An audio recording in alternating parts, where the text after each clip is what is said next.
Tanpa diketahui Purbasari, Lutung Kasarung memohon kepada ibundanya, Sunan Ambu, untuk dibuatkan taman yang indah dengan tempat pemandian untuk Purbasari.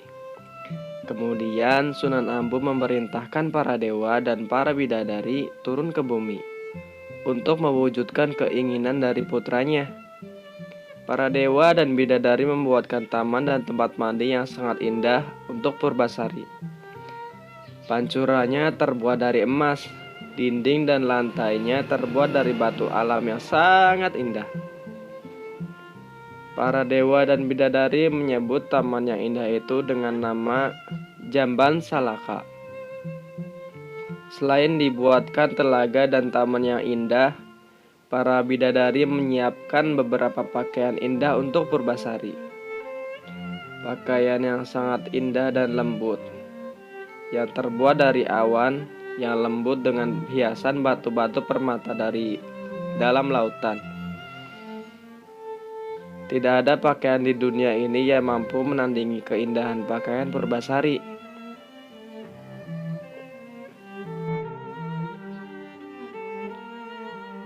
Melihat telaga dengan pancuran yang indah itu, Purbasari bergegas mandi untuk membersihkan diri. Seketika kutukan yang menempel di wajah dan tubuhnya perlahan sirna. Kecantikan Purbasari telah kembali. Lutung Kasarung yang melihat hal tersebut menjadi terheran-heran. Tidak menyangka orang yang selama ini disayangi ternyata wanita yang sangat cantik. Bahkan kecantikan Purbasari dapat mengalahkan kecantikan dari Sunan Ambu. Lutung Kasarung dan Purbasari sangat senang dengan keadaan ini. Walaupun kecantikan Purbasari telah kembali dan sosok yang dicintainya adalah Lutung, kasih sayang Purbasari terhadap Lutung Kasarung tidak berubah sedikit pun. Malah bisa dikatakan semakin bertambah. Kabar mengenai kembalinya kecantikan Purbasari terdengar hingga kerajaan Pasir Batang dan didengar oleh Purbararang. Purbararang tidak percaya dengan berita ini. Dia masih percaya diri karena tahu bahwa ramuan mantra yang disemburkan kepada Purbasari mengandung kutukan yang sangat jahat dan kuat. Purbararang lantas mengajak tunangannya untuk melihat kebenaran berita tersebut. Betapa kagetnya dia melihat Purbasari telah kembali menjadi cantik rupawan. Purbasari terlihat semakin mempesona dengan balutan pakaian dari para bidadari itu.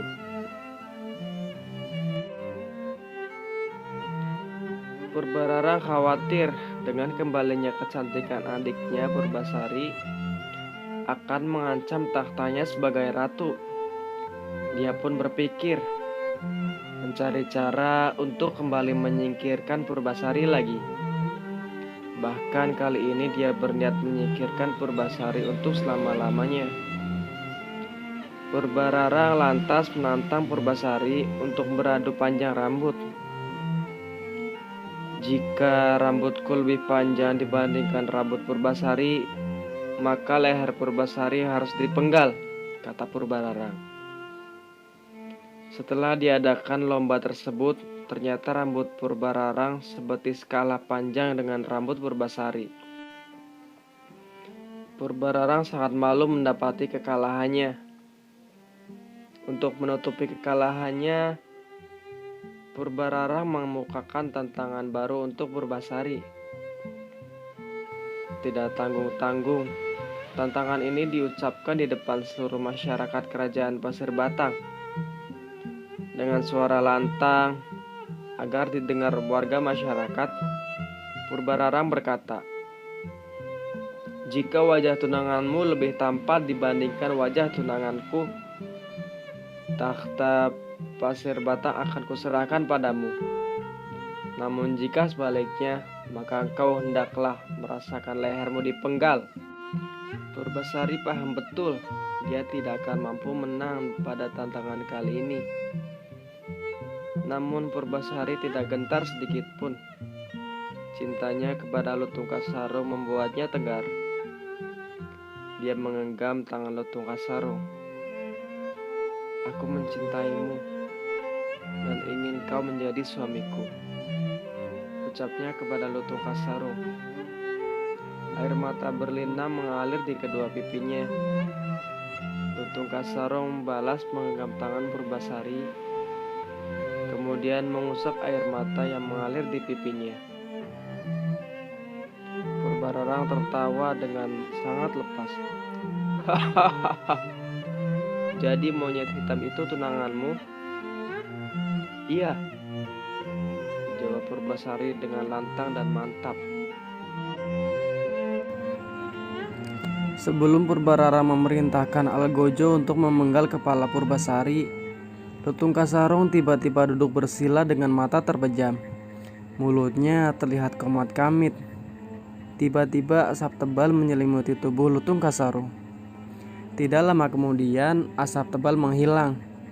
Sosok Lutung Kasarung berbulu hitam dengan wajah jelek itu menghilang seiring berlalunya asap tebal itu, berganti dengan sosok Pangeran Guruminda yang sangat tampan dan gagah, jauh melebihi ketampanan Indrajaya, tunangan Purbararang.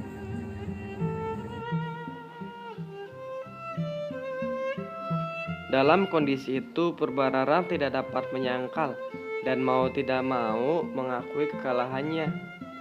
Tidak ada lagi yang bisa diperbuat selain menyerahkan tahta kerajaan Pasir Batang kepada adiknya Purbasari. Dia pun memohon ampun atas kejahatan yang telah dilakukannya bersama Indrajaya tunangannya. Dengan kebaikan hatinya, Purbasari lantas memaafkan kesalahan kakak sulungnya itu. Sejak saat itu, Purbasari kembali bertakhta sebagai ratu. Segenap rakyat sangat bergembira menyambut ratu mereka yang baru, dan sekaligus terlepas dari belenggu pemerintahan Purbararang yang kejam. Mereka semakin berbahagia mengetahui bahwa ratu mereka Purbasari menikah dengan Pangeran Guruminda yang tampan dan gagah.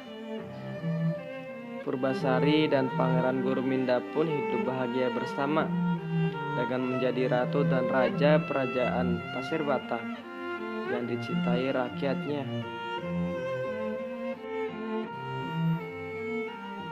Demikian cerita bergambar kali ini. Like kalau suka, dislike kalau nggak suka. Silahkan kasih kritik atau saran atau apapun itu, tulis di kolom komentar ya. Sampai jumpa di video selanjutnya.